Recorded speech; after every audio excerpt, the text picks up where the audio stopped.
करने वाला था। अभी भारत के प्रेशर से उसको श्रीलंका ने वहां डॉक करने की यानी रुकने की अनुमति नहीं दिया है। अब समझते हैं ये जहाज क्या था और ये क्या करता था। चाइना की एक जो समुद्री सीमा है वो बहुत बड़ी है और उसका विवाद भी है पूरे दक्षिणी चीन सागर को लेकर, इसलिए उसे हमेशा वहां निगरानी के लिए सर्वलांस की जरूरत पड़ती है। इस सिलसिले में उसने अपना एक जहाज बनाया है, यांग वांग करके जहाज है। यांग वांग टोटल 7 जहाजें हैं, तो ये यांग वांग का 5वां जहाज था जिसे यांग वांग 5 कहा जाता है, जिसे 2007 में इंट्रोड्यूस किया गया था चाइना की नेवी में। ये एक बहुत भारी भरकम जहाज है, 25,000 टन इसकी विस्थापन क्षमता है। इतना भारी भरकम जहाज है, मतलब समझिए 40 से 42,000 हमारे एयरक्राफ्ट कैरियर जो होते हैं उनका विस्थापन होता है, ये 25,000 टन इसी का विस्थापन है। इसको चलाने के लिए 470 क्रू मेंबर की जरूरत होती है और ये लगभग समुद्र में 37 किलोमीटर प्रति घंटा की रफ्तार से जा सकता है।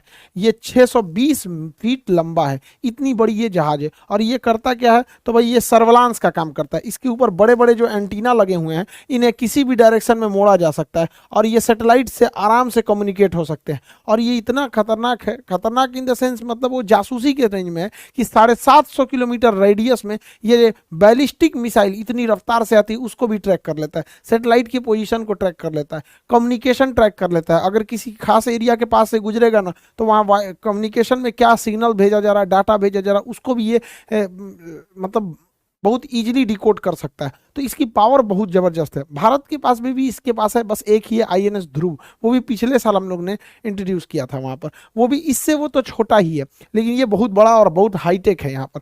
इससे भारत को खतरा ही है इस बात से कि ये चीन से चल दिया जुलाई में और इसने अनुमति मांग दिया था श्रीलंका से कि हम आपके यहाँ आके डॉक करेंगे। और ये इसी बीच यहाँ पे खबर आई थी कि ये 11 अगस्त से 17 अगस्त तक श्रीलंका के सबसे निचला बंदरगाह जो हम्बनटोटा है वहाँ पे ये डॉक करेगा। और यहाँ पर ये हम्बनटोटा बंदरगाह पर रिफिलिंग करेगा, अपने सामान वगैरह को भरेगा, रेस्ट करेगा और ये 11 से 17 अगस्त तक यहाँ रहेगा। एक्चुअली हम्बनटोटा जो बंदरगाह है वो श्रीलंका का निचला बंदरगाह है और उसे श्रीलंका ने चाइना की कंपनी को लीज पे दे दिया था। तो यहाँ पर चाइना का डोमिनेंस थोड़ा बढ़ गया, लेकिन ये श्रीलंका भारत से काफ़ी करीब होने की वजह से दोनों साइड से ये भारत के लिए खतरा हो गया, क्योंकि भारत के साउथ में ये वाला एरिया अगर आप ध्यान से देखेंगे ना तो यहाँ बहुत बहुत इंपॉर्टेंट चीज़ है जिससे कि भारत को इससे खतरा महसूस होने लगा था। आप देखिए ये श्रीलंका है यहाँ पर और श्रीलंका से यहाँ जस्ट थोड़ी सी दूरी पे अगर हम देखेंगे तो यहाँ कुडानकुल्लम परमाणु रिएक्टर है और यहाँ कल्पक्कम परमाणु रिएक्टर है। तो हमारे दो दो परमाणु रिएक्टर के पास आकर कोई इतना भारी भरकम जासूसी जहाज, वो भी 1 हफ्ते तक रहे, जिसका इतनी भयानक मतलब क्षमता है, फ्रीक्वेंसी किसी भी को ट्रैक कर सकता है, इसलिए ये भारत के परमाणु रिएक्टर्स के लिए खतरे थे, क्योंकि एंटीना को किधर भी मोड़ा जा सकता है और ज़मीन पे इसका रेंज बहुत दूर तक का इसका रेंज आ जाता था। तो इसके रेंज में ये आराम से यहाँ से इन पर रेकी की जा सकती थी और एक खुफिया जानकारी चाइना को मिल जाता। इसके अलावा अगर देखिएगा तो यहाँ पर ये सैटेलाइट से टच में रहता है और सैटेलाइट से टच में रहने के बाद जब इन दोनों को पैरेलली यूज किया जाता है ना, बहुत खुफिया जानकारी को ये लोग जुटा लेते हैं।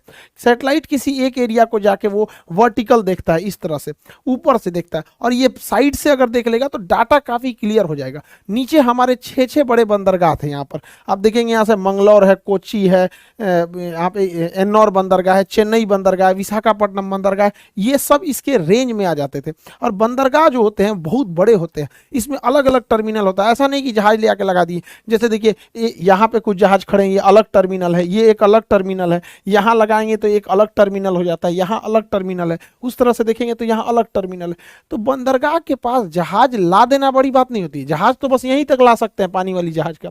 उसके बाद उस बंदरगाह जो होता है वहाँ के कैप्टन अब उस पर चढ़ते हैं ताकि वो किस टर्मिनल पे ले जाना है लगा सके। तो ये छोटी छोटी जानकारियों को भी वो इकट्ठा कर सकता था कि किस तरह से कम्युनिकेशन करते हैं, क्या कोड होता है, कितना यहाँ पर फ्यूल कैपेसिटी है, क्या चीज़ है, मतलब टोटल ये अगर आपका डाटा ही लीक हो जाएगा तो पता चल ही जाता है यहाँ पर। और बंदरगाह काफ़ी सिक्योर, देखिए बंदरगाहों के पास अंदर जाना काफ़ी मुश्किल होता है, यहाँ पे इतने छोटे एरिया में ये जहाज़ों को डॉक किया गया है। तो इससे हमारी बंदरगाहों की भी सुरक्षा पर सवाल उठ सकते थे।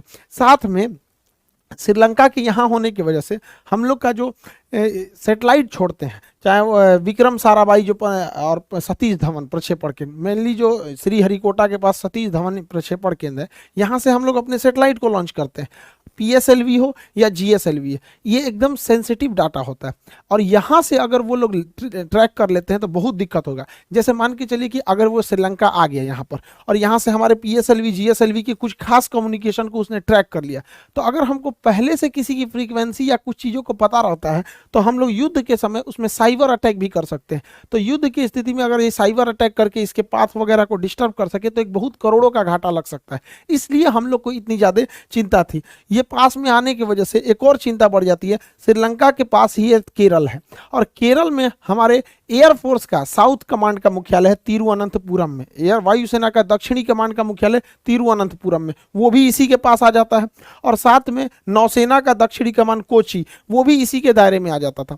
इस वजह से भारत की चिंताएं इतनी ज़्यादा थी कि अगर ये पास आके इतने लंबे समय तक रुक जाता है तो भारत के लिए ये सच में चिंता का विषय है। भारत ने इसका विरोध भी दर्ज कराया था श्रीलंका के सामने। तो श्रीलंका ने पहले कहा था कि ठीक है, इस जहाज को हम रुकने देंगे, इसके रडार बंद रहेंगे। तो श्रीलंका के पास ऐसा कोई टेक्नोलॉजी नहीं है जिससे पता चल सके कि इसके रडार चालू है या बंद है। और ये चालू कर ही लेगा तो मना थोड़ी कर सकते हैं, क्योंकि वो बंदरगाह को श्रीलंका के बंदरगाह को चाइना ने ही डेवलप किया था। श्रीलंका की मजबूरी क्या है कि श्रीलंका के ऊपर चाइना का $7 बिलियन का कर्जा है। ये एक बहुत बड़ा मात्रा में कर्जा हो जाता है। दूसरा, श्रीलंका अगर भारत के फेवर में जाता है तो हो सकता है कि चाइना उस पर लोन रिकवरी का प्रेशर बढ़ा दे। साथ में श्रीलंका को बचाने के लिए बेल आउट पैकेज की जरूरत है जो IMF देगा। IMF में चीन का भी एक अच्छा खासा दबदबा है।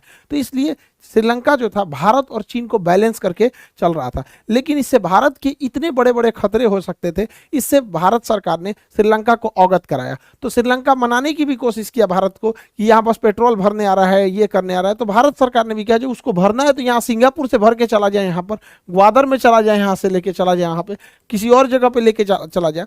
तो इससे भारत ने श्रीलंका पे दबाव बनाया और श्रीलंका पर यह दबाव काम भी आया। भारत के दबाव में श्रीलंका ने मना कर दिया कि आप हमारे यहाँ डॉक नहीं कर सकते, हमको ये नहीं करना है, क्योंकि अभी विकट परिस्थिति में श्रीलंका की भारत ने बहुत ज़्यादा मदद किया था।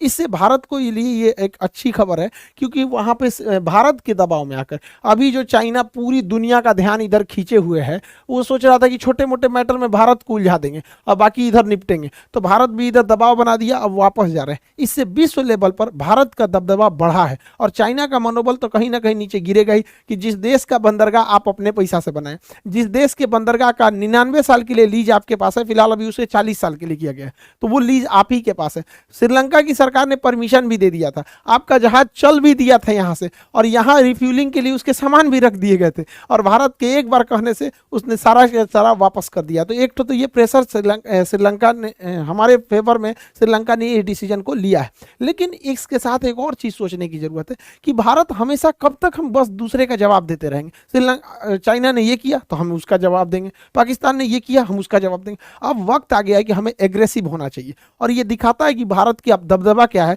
कि श्रीलंका इतना कर्ज तले दबने के बावजूद भी चीन से भिड़ने के लिए तैयार हो गया, और भारत ने भी उसकी बहुत मदद की थी। हालांकि श्रीलंका का ट्रैंकोमाली जो हम आपको बहुत पहले वीडियो में बताए थे कि जो ऑयल रिजर्व है यहाँ पे टैंकर है, उसे भारत ने ही लीज पे ले लिया है। तो ये भारत की एक तरह से कहिए तो कूटनीतिक जीत है।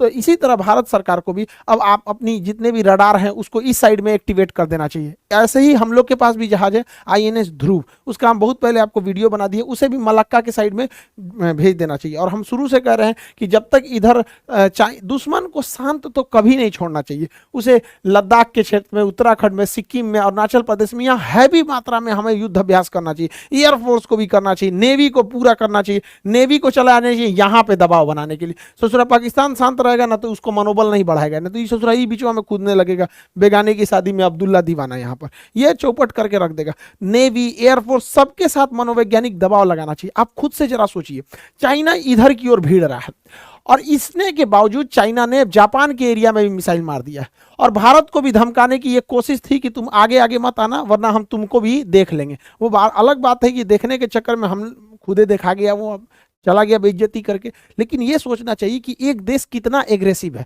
इतना एग्रेसिव होने के बावजूद हमें सॉफ्ट नहीं रहना पाएगा, हमें अपने तीनों सेनाओं को आगे मोबिलाइज करना होगा। आई होप आप इसे समझे होंगे। हालांकि इसके आने से उतना भी बड़ा खतरा नहीं था, एक तरह से ये आता तो हम लोग इसकी भी तो जासूसी कर लेते कि ये ससुरा कितना फ्रीक्वेंसी छोड़ रहा है। तो ऐसा नहीं है कि हर सिक्के के दो पहलू, किसी चीज़ से आपको लॉस भी होता है तो फायदा भी होता है। तो इसमें क्या था कि हमको फायदा कम था, कि ये कितनी फ्रीक्वेंसी यूज करता है, क्या है, ससुरा इसी का जासूसी हो जाता।